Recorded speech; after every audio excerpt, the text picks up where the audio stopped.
Muy buenas noches, estimadas y estimados auditores. Buenas noches, buenas tardes. No sabemos a la hora que nos van a escuchar. Buenos días, capaz que hay ahí alguno que se levante temprano y desee iniciar su mañana escuchando estas crónicas de contrabando, de el bueno, el malo y el feo. Esta semana, saludos a los colegas que están ahí, Nicolás Saludos, Iglesias, saludos. Oye, Buenas. recordar, Martín, que hay una sana tradición que ha vuelto a nosotros, ¿no? Que es que Rodrigo Lagos llegará tarde, ¿no? sí, Eso es Cristian Ochoa también ahí nos recuerda que una sana, Rodrigo Lagos, como es jefe, claro, llega a la hora que quiere. claro, una sana tradición que no se había repetido, ¿no es cierto?, en esta, en esta temporada, pero ahora vuelve, ¿no? Ahora Claro, vuelve. claro. Entonces, nada, esta semana acá en Chile, Nico, ha sido una semana noticiosa. Ujú. Hubo elección de gobernadores, la segunda vuelta de los gobernadores el día domingo. Eh, el colegio médico dio un golpe de timón y reclama la nueva gobernanza de la pandemia. Eh, Han ocurrido cosas, digamos, y sin embargo, en nuestra reunión de pauta semanal hemos llegado a la conclusión de que por muy importante que aparezcan esas cosas, nos resultan totalmente ajenas al devenir de nuestras comunidades y por eso acudimos al concepto de las crónicas de contrabando y queremos abrir la puerta, la ventana, las orejas a aquello que está pasando también en otros lados y que nos permite de alguna manera ir tirando vasos comunicantes, ir discutiendo de qué manera nuestros procesos nacionales, si podemos hablar de eso, se van hermanando o se van distanciando. En esta semana, en estas crónicas de contrabando, tenemos como invitado a un colega, a Nicolás Iglesias. Nicolás él es licenciado en educación inicial, que traducido al lenguaje chileno sería algo así como un educador de párvulos. Ahí va. Eh, Tiene un magíster en mención y en educación y política y gestión. Y Nicolás también fue académico de la Universidad de los Lagos. Él estuvo trabajando Bien, algunos años en Castro. Ahora ya no, él está en Uruguay, en Montevideo, me parece, bien. eh, haciendo algunos proyectos comunitarios de educación inicial y algunos otros proyectos de los cuales nos contará. Bienvenido, Nicolás, gusto de verte.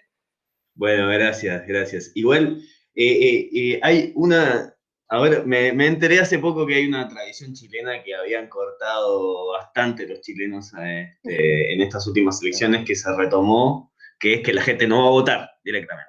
Ya lo habían cortado porque había habido bastante participación en las últimas elecciones, pero yo me enteré que ahora fue como el 19% nomás del padrón electoral Así es. en estas elecciones. Cuestión que se intenta revertir por decreto, Bien, porque ah, acaba de bueno, ser mira. aprobada esta semana nuevamente Ajá. la vuelta al voto obligatorio. Ah, mira. Bueno, qué Claro. muy Aquí lo bien. están discutiendo, salió aprobado en la Cámara de Diputados, ahora tendrá que discutir el Senado, pero con el miedo que tiene la gente poderosa probablemente es que salga todo aprobado y para la elección de diciembre, de noviembre o no sé cuándo es, de presidente, entonces ya tengamos el voto obligatorio de nuevo instalado. Bueno, acá en Uruguay el voto es obligatorio, siempre lo fue. ¿Qué tal, Nicolás? ¿Cómo está Uruguay? Bien, frío, movido, con muchas transformaciones en los últimos años, en los últimos 2 años sobre todo, que no solo coincide con tiempo pandémico, sino que coincide con tiempo de cambio de gobierno. Hubo un proceso transformador relevante en Uruguay que abrió la puerta para los sueños latinoamericanos a propósito de los gobiernos de Mujica. ¿Te refieres a esas transformaciones estos últimos 2 años? Bueno, hubo 15 años de gobierno del Frente Amplio, dos gobiernos liderados por el recientemente fallecido Tabaré Vázquez, el cual se lo extraña bastante, y uno de los gobiernos del Pepe Mujica también en el medio. En los últimos 2 años ya el país votó distinto y actualmente está el primer gobierno de derecha de los últimos 15 años, de los últimos 17 años en realidad. Ya hace un tiempo que no teníamos y ahora nos está gobernando de presidente Luis Lacalle Pou, el hijo de otro expresidente uruguayo, también de apellido Lacalle. Claro, Uh-huh. claro. Del Partido Nacional. Del Partido Nacional. Así se llama. Sí. Tiene un nombre de ultraderecha. Es uno de los partidos tradicionales del Uruguay junto con el Partido Colorado. Oye, Nico, bueno, el gobierno de Mujica, ¿no es cierto? Como le señalaba nuestro querido Martín, ha sido un gobierno, ¿no es cierto?, que ha sido representativo quizás de la imagen latinoamericana por muchos años, por precisamente la imagen, ¿no es cierto?, que se tiene desde distintos ángulos, desde distintos países, distintos gobiernos, ¿no es cierto?, de Mujica. Y en alguna medida siento que no sé si el parecer de Martín, que ha representado quizás uno de los gobiernos, ¿no es cierto?, que uno mira con bastante envidia, ¿no? Quizás no por los logros que haya tenido, ¿no? Pero sí por la misma imagen, ¿no es cierto?, que proyecta Mujica, por su misma, ¿no es cierto?, equilibrio, podríamos decir, ¿no? Ahora, yo no sé, ¿no es cierto?, en alguna medida, ¿no es cierto?, cómo estos años de gobierno de Mujica hayan, ¿no es cierto?, sido efectivamente puestos, ¿no es cierto?, en políticas de gobiernos, ¿no es cierto?, o en otro tipo de políticas, ¿no es cierto?, económicas, porque precisamente teniendo un gobierno, ¿no es cierto?, tal y habiendo, ¿no es cierto?, salido el voto de la derecha, ¿no es cierto?, en este momento, ¿no es cierto?, que parecían que Uruguay, ¿no es cierto?, se encaminaba, ¿no es cierto?, por los rieles del Frente Amplio, ¿no es cierto? No sé cuál ha sido, ¿no es cierto?, la razón o el motivo por el cual el país, ¿no es cierto?, ha girado, ¿no es cierto?, hacia un giro político de derecha. No sé cómo tú lo podrías comentar. Voy a hacer a ver, yo tengo que aclarar que yo soy militante de la izquierda acá en Uruguay, por las dudas, para que la gente que nos escuche, entonces... No, entonces hasta aquí nomás llega el programa. Muchas gracias, Nico. No, porque hay algo interesante. Voy a tratar, en este punto voy a tratar de ser lo más descriptivo posible. Hablando de Mujica especialmente, y yo que he vivido en Chile y he vivido en otros países también, es cierto que a nivel mundial Mujica es como el rockstar uruguayo, ¿no? Hay algo como de la imagen de Mujica que en Uruguay no se traduce tanto. Porque en Uruguay vos pones Mujica en Twitter y tenés al 50 de la población odiándolo, y del otro 50 hay un 25 que lo ama y un 25 que está todo bien y hasta ahí, ¿no? Sí es cierto que ha hecho, y hay algo que dice Mujica muy interesante, que es, bueno, los cambios que se dieron en mi gobierno en función a derechos, por ejemplo, son cambios que el pueblo pidió, ¿no? Hay algunas propuestas que hacía el mismo Mujica, como descentralizar aún más la universidad, por ejemplo, ahora que estamos en contexto de universidad pública con ustedes también, que no se pudieron dar tanto a cabo, si bien ahora sí existe lo que se llama la universidad tecnológica en el resto de los departamentos, pero no sé, el aborto, la legalización de la marihuana, todos esos proyectos símbolo del gobierno de Mujica, se dan por procesos históricos de la población que Mujica dijo, bueno, esto es lo que quiere la gente, vamos a proponerlo acá y tal. Después sí, lo que sí ha pasado es que el gobierno de Mujica no se puede entender sin los otros dos gobiernos del Frente Amplio, ¿no? De la mano de Tabaré Vázquez, porque ha sido un proceso largo de creación de una agenda de derechos, De condiciones. Pero ¿qué pasó? Hay que hacer algunas autocríticas acá, desde la izquierda también. Han habido ahí algunos chanchullos políticos, es cierto, no podemos dejarlo de lado, no todos los políticos de izquierda son buenos, ya lo sabe Chile. Y eso por un lado, pero también yo presiento que, por un lado, nos hemos olvidado mucho del interior del país, fuera de Montevideo. Por otro lado, no le hacíamos caso a las crecientes olas de población conservadora que este país ha ido adquiriendo durante los últimos años y que se han ido en silencio hasta que hoy tenemos no solo a un gobierno de derecha, sino a un 10% de la población votando a un partido que está casi todo encabezado por militares, ¿no? Es un cambio bastante radical, o sea, teniendo en cuenta que el Parlamento antes de este gobierno no tenía casi militares, ¿no? Y no solo militares, sino que militares con un pensamiento ultraconservador, ¿no? Contra derechos, ¿no? Contra ideología de género, contra el aborto, contra consumo libre de marihuana, bueno, y eso surge de alguna manera por una vuelta a la reivindicación de lo que ellos llaman los valores tradicionales, ¿ah? De los que Chile sabe tanto. Y nosotros nos creímos que eso acá no pasaba. Y bueno, en fin. También es cierto que, y esto, bueno, yo no soy economista, pero yo creo también que hay algo del crecimiento de la clase media, ¿no?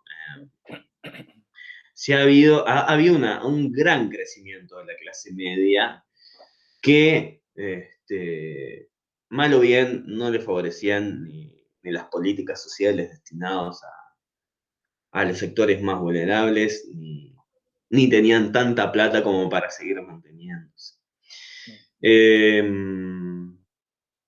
Yo creo que va por ahí. Hay algo como del crecimiento del pensamiento conservador, pero también hay algo de que desde el frente también no hemos podido ver al sector más rural, al sector el sector rural, a ver si ustedes ven el mapa de votos de Uruguay, fuera de Montevideo y Canelones, que es el departamento que está al lado, todos votaron a la derecha. O bueno, o sea, ganó la derecha en el resto del país, ¿no? Entonces ahí hay algo.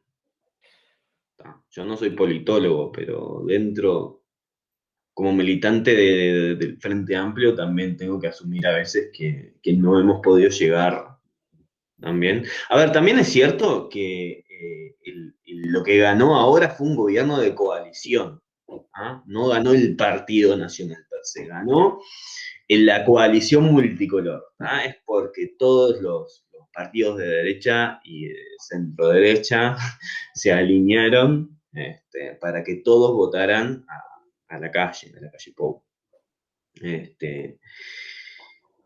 Y al fin y al cabo el voto del Partido Nacional fue menor a los que votaron el Frente Amplio, pero bueno, sumando todos los votos de la coalición multicolor, sí se superaba por un poquito así, poquito a poquito. Estamos conversando con Nicolás Iglesias, colega educador uruguayo, que nos está, digamos, poniendo al día un poco con el devenir charrúa, como se le llama acá en Chile. No sé si también será un apelativo que se auto-infringen, ¿o no? Está en discusión.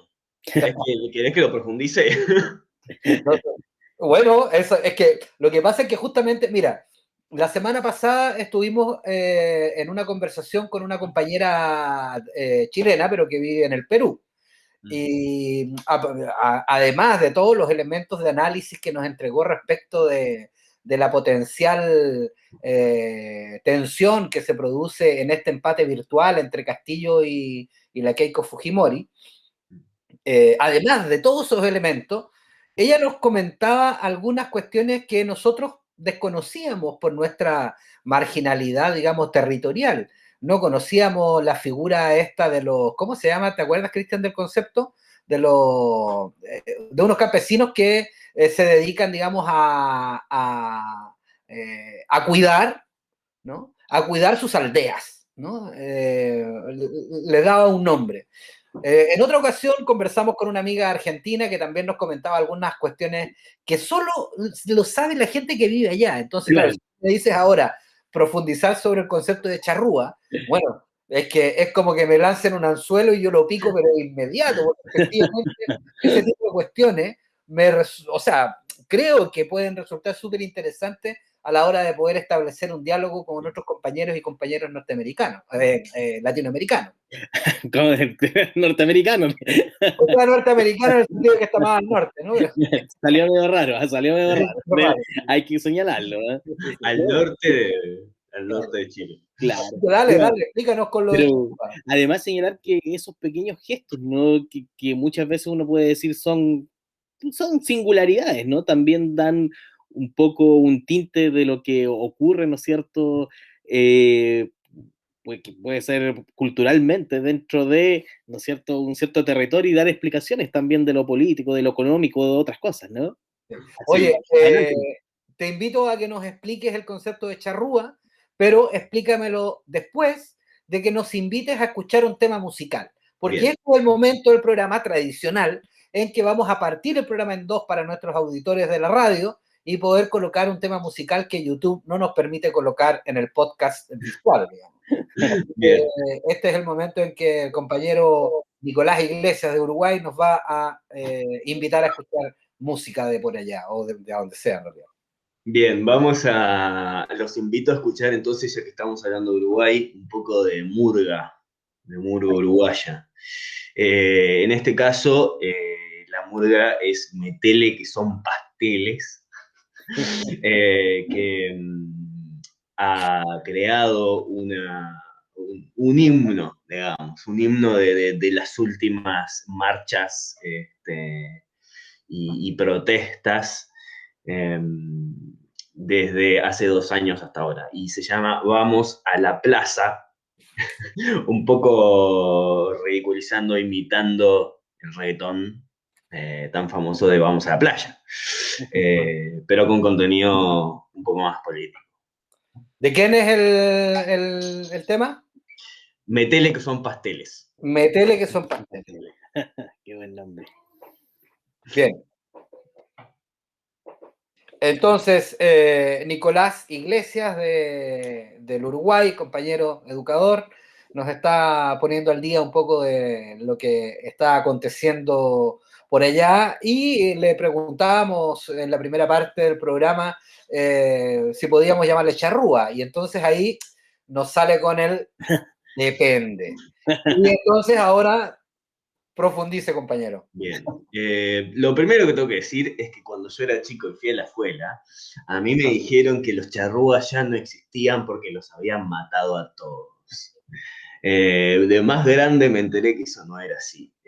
Los hemos eliminado de nuestros currículos escolares y las comunidades charrúas sí existen. Lo que sí es cierto es que hubo una gran matanza, la matanza y el genocidio de Salsipuedes, donde nuestro primer presidente, el general Rivera, mató a la gran mayoría de los charrúas porque simplemente no eran funcionales al mercado o al Estado, nación, digamos. Afinidades, ¿no? Claro. Mucho más dura la matanza uruguaya charrúa, digamos, que lo que pasó con los mapuches que resisten hasta el día de hoy. Pero sí, las comunidades charrúas siguen existiendo acá. ¿Y qué pasa? Yo no puedo hablar de charrúa para mí mismo porque tengo raíces más bien europeas, ¿no? La apropiación del término charrúa, por ejemplo, para el fútbol está muy discutida sentido, porque la garra charrúa básicamente caricaturiza a ese habitante de nuestros pueblos originarios como un indio salvaje. Entonces, está bastante en discusión, sí. Interesante. Oye, tú en la primera parte nos explicabas un poco el proceso político de, no es la palabra que usaste, pero la voy a utilizar, un poco como de retroceso o de estancamiento de las transformaciones que fueron impulsadas por los 15 años del Frente Amplio. Yo no dije eso, por favor. No. Yo digo explícitamente, tú no lo dijiste con esas palabras, Okay. pero de algún modo puedo entender es que efectivamente estos 2 últimos años de gobierno de derecha, lo que ha hecho ha sido de alguna manera colocar en tensión aquellos avances sociales que se habían impulsado en los últimos 15 años de gobierno del Frente Amplio, donde había estado entre ellos el mítico Mujica. Y a propósito de eso, hay una cuestión muy, muy de semiótica de la política que tú planteaste que me resulta bien interesante, que es esta idea de cómo construimos a nivel comunitario la imagen del otro. Es decir, a nivel mundial, Mujica se erigió, digamos, como una figura imbatible, digamos. O sea, la imagen de quien se levanta de un proceso de tortura, de un proceso de persecución, y se lleva todo para la casa, digamos. Es decir, logra con una amplia mayoría la presidencia, y no solamente la presidencia del Uruguay, sino que además aparece como el gran líder de América Latina en un momento en que las tensiones políticas habían comenzado a instalarse. Y sin embargo, como tú nos señalas, en Uruguay es más bien una figura polar, es decir, o estás con Mujica o estás en contra de Mujica. Entonces, me resulta bien interesante esta idea, ¿no? De qué es lo que nos ocurre como sociedades, como cultura, que somos capaces de ir de algún modo construyéndonos una cierta imagen, que mucho tiene de ficción también, o de caricaturización, una imagen política del otro. ¿Qué te pasa con eso? A ver, no hay duda de que Mujica es un líder, ¿no? Eso no lo ponemos en duda. Siempre lo fue y su historia es, por lo menos, digna de contar. La creación del líder político no es menor, sobre todo en una época donde las derechas se están volviendo en la gran parte de la mayoría de Latinoamérica, ¿no? Lo que pasa en Chile para mí es una excepción. Ahora, más allá de que siga Piñera en la vuelta, pero lo que está pasando en Chile es una hermosura para mí, desde este lado del charco, no sé cómo lo viven ustedes, ¿no? Pero la contracción del líder político es tan importante a la hora de votar como lo que se lleva a cabo después, ¿no? O la propuesta. ¿Cuántas personas leen los proyectos de gobierno de los candidatos a presidente? Hagamos ese ejercicio, preguntemos a las personas que tenemos alrededor, ¿no? Yo, la verdad, un poco, sí, pero está, hay cosas que no he leído, eso es real. Pero bueno, más o menos, yo tengo algo de intención de leer, informarme y educación en función de eso. Pero la gran mayoría de las personas cuando va a votar, sobre todo si el voto es obligatorio, digamos, vota a la persona que encarna el liderazgo político, ¿no? O a la construcción que de esa persona hicieron los medios. Exactamente, ¿no? Los mediadores a través de los que me llegan la información. Lo que pasa con los líderes políticos es que en general yo no tengo la experiencia concreta de sentarme a conversar con él. Entonces, bueno, me voy haciendo una imagen. Puedo estar más o menos informado, pero lo que tengo es una imagen representación social, ¿no? En función a mi historia, también a mis vínculos, a todo, ¿no? Yo creo que no es menor que Latinoamérica esté pasando por un proceso de vuelta a la derecha muy fuerte. No tanto porque podamos hacer, no sé, no tanto porque nos haya gustado o no gustado los gobiernos anteriores, sino porque de alguna manera el cuento de vamos a ser todos como Venezuela está muy presente, ¿no? Y nos lo creemos, y el cuento de el feminismo va a destruir el país y vamos a ser todos homosexuales y ¿no? Ese es el cuento y la historia que lleva adelante el líder uno de los líderes más conservadores de Latinoamérica, ¿no? Hay más o menos moderados, pero está. Lo que se juega hoy a la hora de votar tiene que ver con eso. O sea, está, justo Perú, a ver, justo Perú, no sé qué les habrá dicho, pero justo Perú tiene un líder de izquierda que es contra la ideología de género, ¿no? Pero bueno, eso es otro tema. Pero vos en Uruguay decís, para muchos, es muy curioso, pero para muchos vos decís izquierda es igual a destrucción de los valores tradicionales del país, de la familia tradicional, porque ahora va a ser obligatorio ser homosexual. Pero ¿quién te metió ese cuento? ¿No? O sea, Hay mucha ignorancia. Y pues, siguiendo más o menos la misma línea, ¿no es cierto?, de lo que señalaba, ¿no es cierto?, en este aspecto como medio semiótico, ¿no es cierto?, de la construcción de la figura del político, finalmente, ¿no es cierto?, ¿quién es Luis, ¿no es cierto?, Lacalle Pou, ¿no? ¿Cuál es la figura que se construye? Porque me imagino que claro, ya nos das un elemento, ¿no es cierto? Ya nos das un elemento que tiene que ver con los valores tradicionales, pero siguiendo un poco la huella también de lo que ha sucedido en Latinoamérica, me imagino que también tiene una vertiente fuerte, ¿no es cierto?, que neoliberal.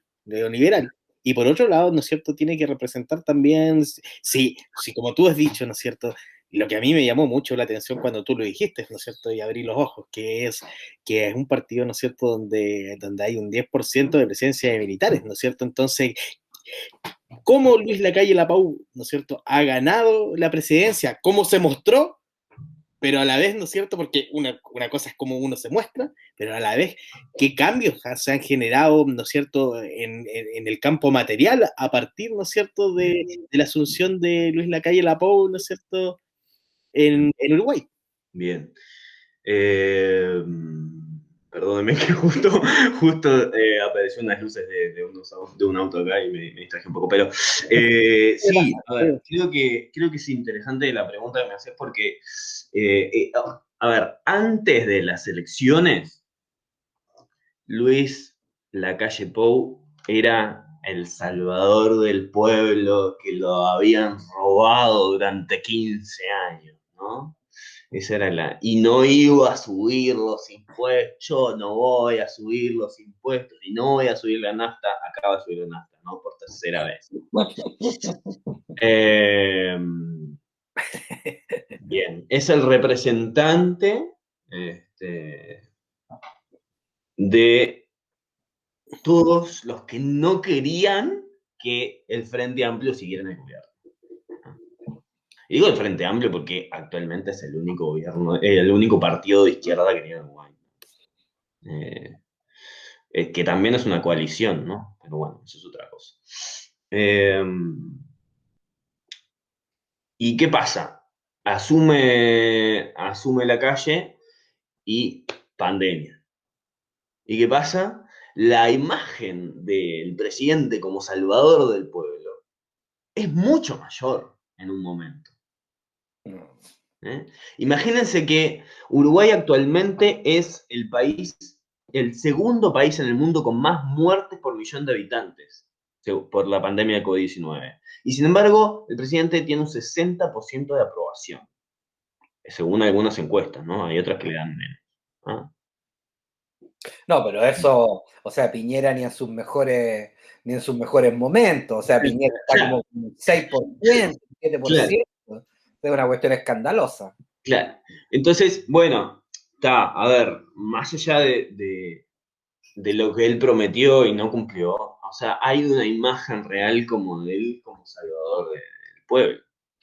Hay una cuestión religiosa también ahí de fondo, Hay ¿no? una cuestión religiosa. Bueno, hay algo al principio, una de las, antes de asumir, hicieron una misa interreligiosa, entre comillas, y fueron a misa en la catedral, cosa que eso en Uruguay es como impensado, el Estado laico, ¿no? El Estado donde hace 1000 años se separó la iglesia del Estado y cómo va a pasar eso, ¿no? O sea, también hay algo ahí como religioso, no solo como líder, digamos, salvador del pueblo, sino como volver al vínculo con la iglesia que había un sector de la población que también estaba extrañando un poco.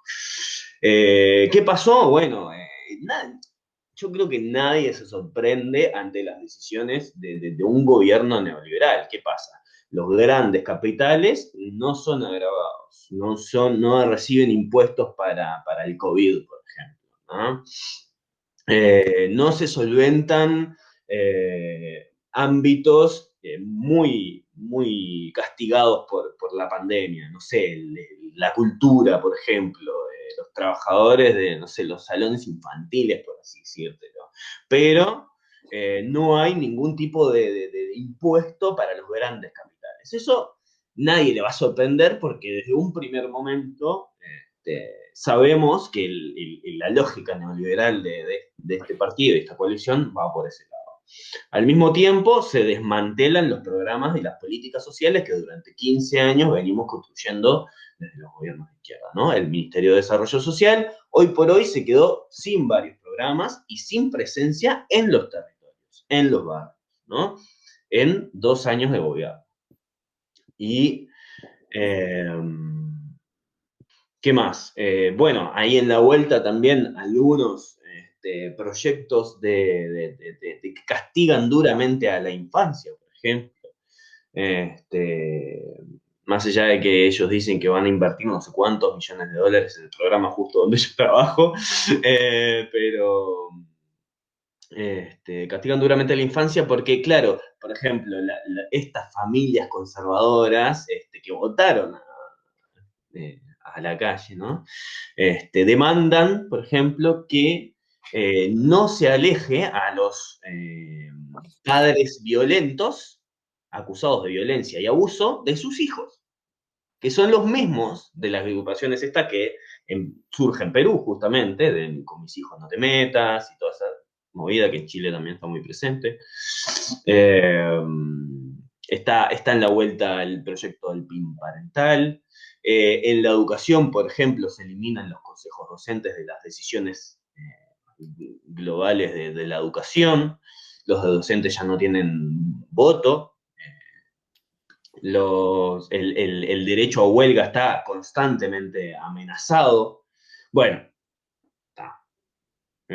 Bueno, y porque yo lo que no les conté fue que justo, ni bien empezado el gobierno, aprobaron la ley de urgente consideración, la LUC, de las cuales ahora se está votando o sea, se está juntando firmas para llevarla a referéndum, para derogar algunos artículos, que son 500 artículos de 1000 temas para reformar prácticamente no sé, el ámbito laboral, por ejemplo, esto que te decía de que se ve amenazado el derecho a huelga. No hay hoy por hoy algo que, más allá de que la Constitución te garantiza el derecho a huelga, digamos, hay una priorización de que, para resumir, digamos, puede haber una disolución de la huelga para que los patrones puedan, sin negociación en el medio, sacar la ocupación del lugar, ¿no? La ocupación es un derecho, pero hoy por hoy está muy en discusión por esto de la LUC, ¿no? Que no me lo voy a poner a explicar ahora porque se nos va el tiempo, pero... Pero en todo caso, igual son los como son como los signos clásicos de la apropiación neoliberal, podríamos llamar, ¿no? No nos suena para nada de raro, ¿no es cierto? Teniendo las condiciones de Chile, bueno, vamos a ver qué va a pasar con la nueva constitución, cómo se va a cambiar, ¿no es cierto? El poder, ¿no es cierto? La balanza, pero no nos suena para nada raro lo que tú estás diciendo, teniendo presente, ¿no es cierto?, nuestro contexto.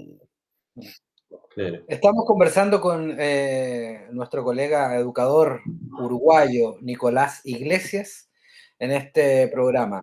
Nicolás, tú hacías referencia adelante al tema de las mediaciones y no quiero dejar de saludar la memoria de Jesús Martín Barbero, que a través de su libro Los medios a las mediaciones transformó el análisis de las comunicaciones en toda América Latina y que lamentablemente hace un par de días falleció.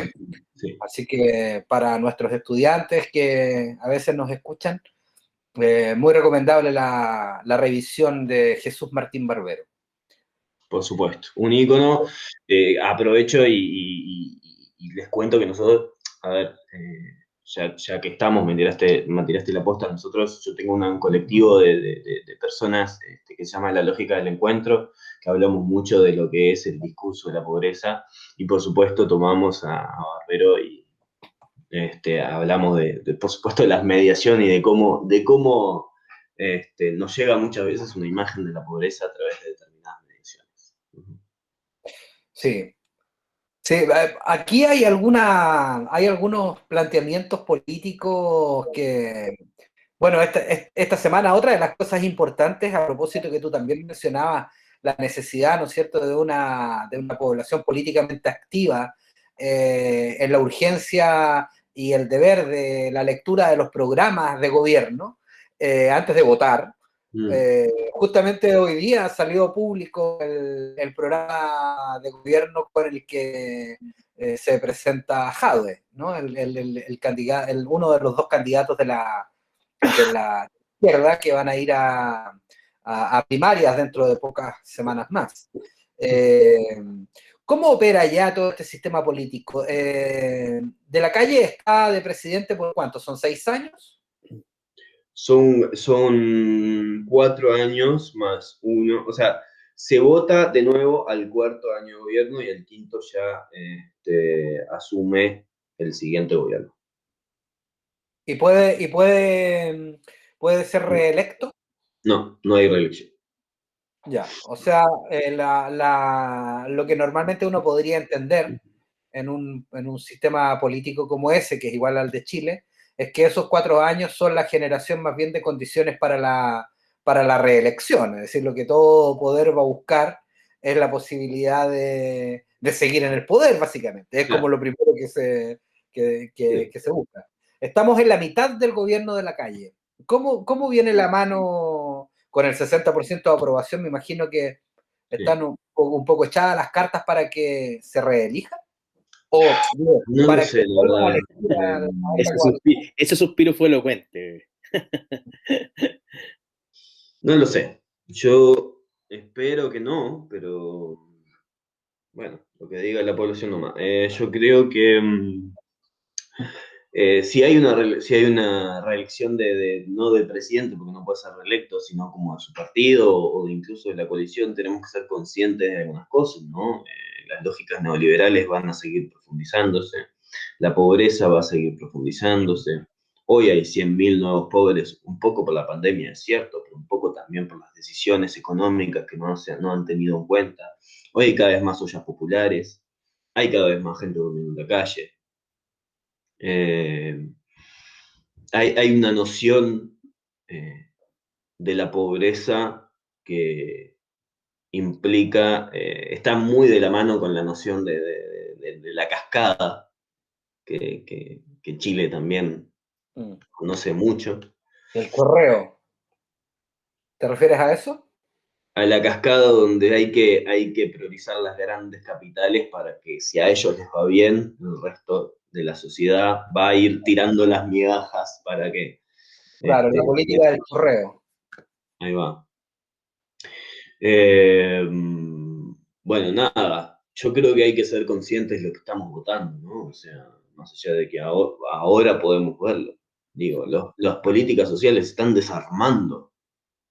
Es Correcto. como el pobre, hay una noción real, y nadie lo oculta, y no lo ocultan, es que el pobre es pobre porque quiere, según esta noción, ¿no? Entonces, claro, ¿de qué sirven las políticas sociales? Estamos de acuerdo. Claro. No, es todo un juicio de valor, ¿no? Evidentemente, pero lo sostengo fehacientemente, ¿no? Yo creo que no hubo peor momento para una pandemia en Uruguay justamente cuando asume, ¿no es cierto?, un gobierno que claramente tiene posturas, ¿no es cierto?, conservadoras y a la vez neoliberales, ¿no? Lo que para mí, ¿no es cierto?, no es nada, digamos, nada tampoco común, ya que siempre he sido una persona que ha pensado que, porque se dice neoliberalismo y se suele pensar, ¿no es cierto?, que detrás lo que está de fondo, ¿no es cierto?, son los valores de la libertad. Y yo creo que el liberalismo exacerbado, ¿no es cierto?, llevado hacia ese extremo en realidad no tiende hacia la democracia ni a la ampliación del poder, ¿no? Tiende más bien a la precarización y tiende más bien, ¿no es cierto?, a ser un elemento disjunto que no está de la mano de lo que podríamos llamar una democracia, ¿no? Mi consideración, ¿no es cierto?, mi juicio de valor, que Yo creo no que... lo dije eso. Yo creo que compartimos todo eso. Lo interesante sería explorar por qué, a pesar de esa mm, intuición, ¿no? ¿Por qué, a pesar de esa intuición, personajes como Lacalle tienen el 60% de aprobación? Claro, siempre se podrá culpar, digamos, a la metodología de las encuestas, pero más allá de eso, no es sostenible, Bueno, digamos, en los mismos 2 años, porque bueno, recordemos que Piñera, más o menos también, a ver, ¿estoy bien o no? Piñera llevaba un poco más de un año cuando se inicia la pandemia, no alcanzaba a llevar un año. Le revienta el estallido social en el mes de octubre, había asumido en el mes de... ¿Estoy bien, Cristian, o no? ¿O estoy atrasado un año? No, yo creo que estás bien. Yo creo que estás bien, aunque soy muy malo también con las fechas, pero creo que estás bien. Entonces, nada, creo que se derrumba, digamos, la popularidad y por supuesto sus condiciones de gobernabilidad. Se dice que hoy día ya no, o sea, es una figura que está allí, que aparece de vez en cuando, todo el mundo se mofa de lo que ocurre, pero bueno, está ahí, ¿no? Y seguirá ahí. ¿Qué pasa? O sea, dada esta intuición que plantea Tejeda, esta idea de que lo más probable es que un gobierno altamente conservador en lo valórico, profundamente mercantilizador en lo económico, lo más probable es que en un condicionamiento como el de la pandemia hubiera oscurecido la vida de la gente que más lo necesita, ¿no? Y sin embargo sostiene una popularidad. Oye, ¿Me puedo Martín, entender eso? Martín, bueno, que nos dé su juicio final, ¿no es cierto? Nuestro querido Nico acerca de este tema, ¿no es cierto? Porque él tenía unos ciertos compromisos, ¿no es cierto? Sí, sí. Y podemos cerrar quizás con su último juicio a propósito de lo que está ocurriendo en Uruguay. sí, te disculpen. No, yo creo que hay Nada, yo creo que, a ver, la izquierda en Uruguay se está rearmando, eso también es cierto, ¿no? Nosotros quedamos bastante desorientados con la derrota y estamos buscando líderes todavía, hay algunos que se perfilan. Entonces, estamos en plan de ser oposición y de ir respondiendo a las cosas que no nos parecen que están buenas, ¿no? Entonces, también proponemos, pero no hay una escucha real, no hay un diálogo real con el gobierno actual. Y eso se hace difícil. Si no hay escucha, si no hay diálogo, se hace difícil también para nosotros. Eh, nada, que se sepa que en este gobierno también, yo no lo dije, pero hay una clara criminalización de la adolescencia con esta ley de gente consideración, donde las penas para adolescentes infractores se endurecen, donde el actuar de la policía también se ve más libre para usar de su poder. Y bueno, parece casi que de libro, ¿no? Espero volviendo al tema anterior, espero que no nos sigamos creyendo los cuentos, que podamos seguir informándonos, que podamos ser críticos, que podamos seguir leyendo. Es cierto que no todos tenemos la oportunidad de poder sentarnos a leer y a pensar y a ver, pero bueno, mientras tanto seguiremos creando los espacios para discutir y para debatir, no como el gobierno actual que ha lanzado una ley de 500 artículos con tan poco tiempo de debate. Nico, última pregunta antes de que te marches. No puedo dejar de hacer esta pregunta. Chile-Uruguay, Copa América.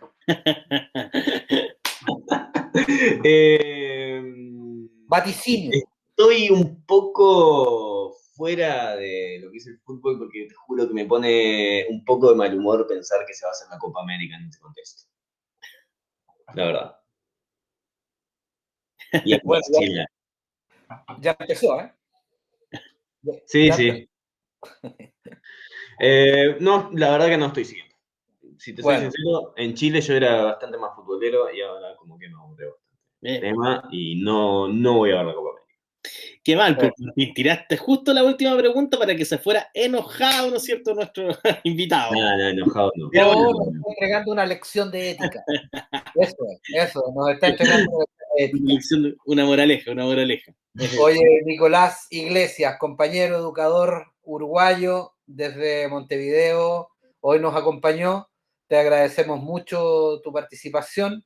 Y nada, quedamos aquí disponibles para que nos podamos encontrar en algún otro momento. Muchas gracias, Nico.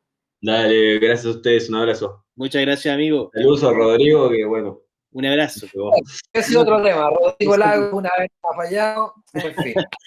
De hecho, esto confirma, ¿no es cierto?, porque era una tradición que llegara atrasado, pero también era una tradición que dijera que iba a llegar atrasado y que no llegara. Y esta vez se cumplió todo. Muy bien, Nico. Bueno, un abrazo. Listo, muchas gracias a todos los auditores también del programa. Nos vemos en la próxima emisión. Nos vemos. Chao, chao. Chao.